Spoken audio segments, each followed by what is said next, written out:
Oi, galerinha, tudo bem com vocês? Aqui é a professora Sabrina e hoje a gente vai falar um pouquinho sobre um gênero textual, sobre o conto. Vocês sabem o que é conto? O que precisa ter em um conto? A gente precisa, para construir o nosso texto, precisa que existam personagens, um narrador, o tempo em que se passa a história, o lugar, que a gente chama de espaço, o lugar onde acontece, o enredo, que é a história em si, e o conflito, que é um problema que vai acontecer no meio da história. E para a gente conseguir observar esses elementos, eu trouxe um conto para vocês. Vocês já ouviram falar da Chapeuzinho Vermelho? Acho que já, né? Mas eu trouxe uma Chapeuzinho um pouquinho diferente dessa vez. Eu trouxe o conto da Chapeuzinho Cor de Abóbora, que fica no livro da Chapeuzinhos Coloridos. Então, se vocês quiserem ver um pouquinho mais das outras Chapeuzinhos, é só procurar lá no livro, tá bom? Então vamos começar com a Chapeuzinho Cor de Abóbora. Então vamos lá, né? Chapeuzinho Cor de Abóbora. Era uma vez uma menina gordinha, de grandes bochechas. Todo mundo gostava muito da menina. E a avó dela, mais ainda. Tanto que fez uma capinha com capuz para ela. A roupa era cor de abóbora, bem escandalosa mesmo. E a menina usava o tempo todo. Por causa disso, as pessoas puseram o apelido nela, Chapeuzinho Cor de Abóbora. Então, um dia, a mãe da menina chamou-a e disse: Chapeuzinho, leve essa torta de abóbora com cobertura de chantilly e uma cereja em cima para sua avó, que vive lá no meio da floresta. Ela está muito magrinha. Isso vai fazê-la se sentir melhor. Pode deixar, mamãe, disse a Chapeuzinho, lambendo os beiços, porque ela adorava comer. E tome cuidado, não saia do caminho, porque a floresta é muito perigosa, completou a mãe. Então Chapeuzinho colocou a torta numa cesta, deu um beijo na mãe e partiu.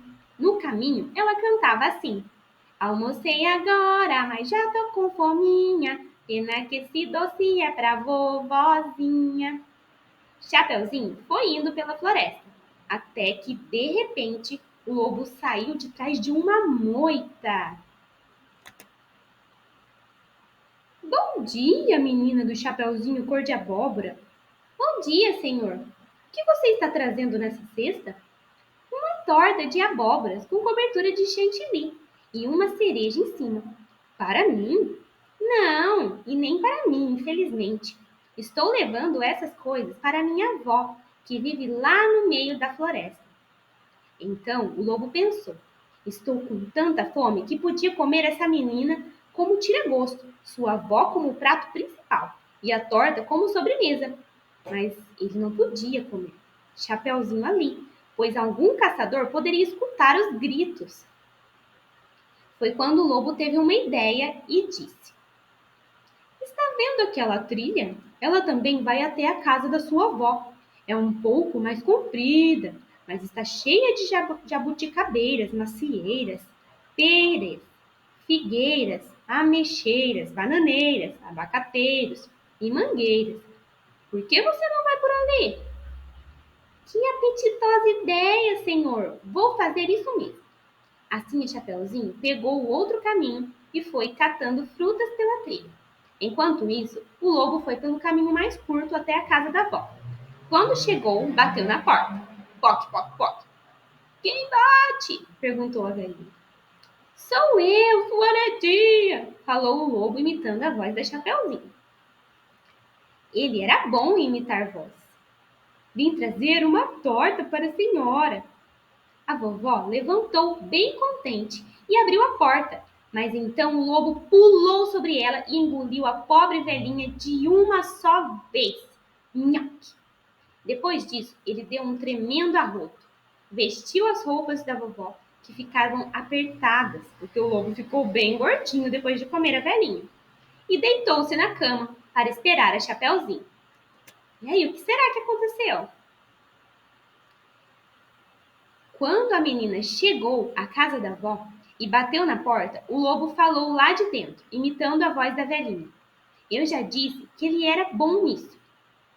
Quem bate? Sou eu, vovó. Chapeuzinho cor de abóbora. Pode entrar, minha querida. Eu não vi a hora de você chegar. Chapeuzinho abriu a porta e foi até a cama da avó.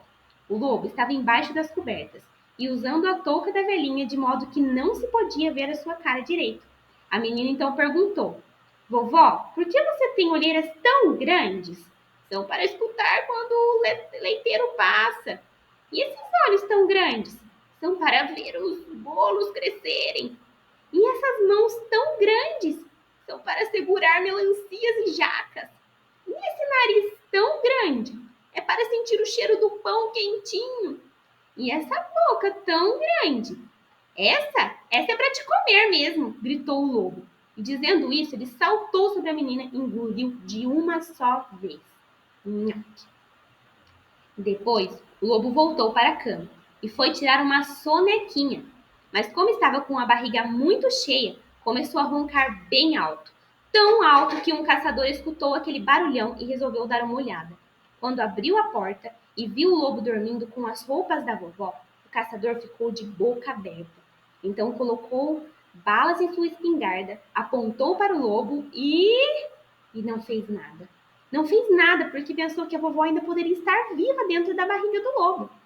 Aí ele pegou uma grande tesoura e quando estava quase começando a cortar a barriga do lobo, o lobo acordou e nhaque, engoliu o caçador de uma só vez. O pior é que depois de comer o caçador, o lobo disse: O caçador era muito salgado. Isso me deu uma vontade de comer um docinho. Já sei, posso comer a torta que a menina trouxe para a avó. Então ele comeu a torta de abóbora com cobertura de chantilly. E quando viu que tinha esquecido de comer a cereja, pensou: Acho que ainda cabe alguma coisinha.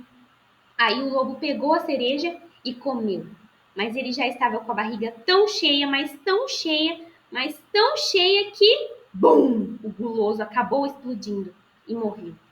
E assim todos ficaram em pedaços para sempre. O caçador que ia comer o lobo, a vovó que ia comer a super torta e Chapeuzinho com cor de abóbora, que se tivesse continuado viva, teria aprendido uma lição. Nunca se deve comer a última cerejinha. E acabou, né? Essa foi a nossa história de hoje. E agora é a sua vez. Agora eu quero que você construa, junto com a mamãe e com o papai, uma outra chapeuzinho de uma outra cor. Você pode pensar em alguma cor que você mais gosta e escrever a sua história, tá bom? Eu espero ansiosa pela historinha de vocês. Tchau, tchau!